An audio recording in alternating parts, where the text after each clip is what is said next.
जे बांधव आहे या सर्वांचं हिंगोली जिल्ह्यातील सकल मराठा समाज आणि सर्व समाज बांधवांच्या वतीने आम्ही जाहीर आभार मानतो। या ठिकाणी अहोरात्र कष्ट घेतले आहेत, रात्रंदिवस जागरण केलेलं आहे। प्रसंगी पेट्रोल पंपावर झोपलेले असे मंडळी आहेत, कित्येक जणांचे गुडघे फुटले आहेत, फ्रॅक्चर झालेले आहेत।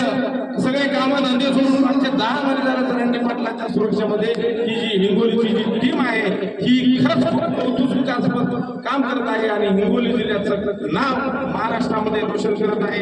याच्यामध्ये तुम्ही बघू शकता बाजीरावजी या ठिकाणी पूर्ण फ्रॅक्चर झालेला आहे। आमचे नंदकुमार भाऊ यांचे सुद्धा गुडघे फुटले आहेत। आमचा संतोष भाऊ आहे, संतोष भाऊ वडील जन्मदात्या बापाचं या ठिकाणी छत्र हरपलेलं आहे।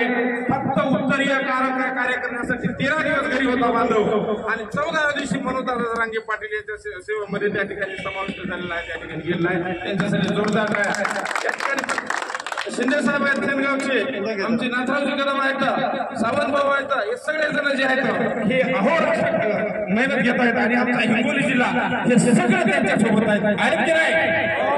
बोला त्यांच्यासाठी जोरदार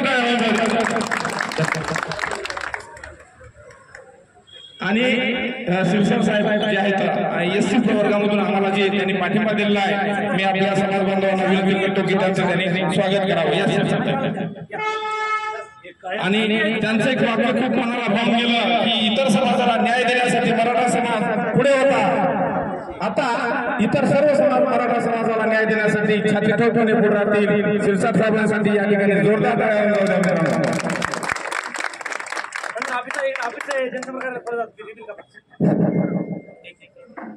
सर्व हिंगोली जिल्ह्यामध्ये आम्ही जे सर्व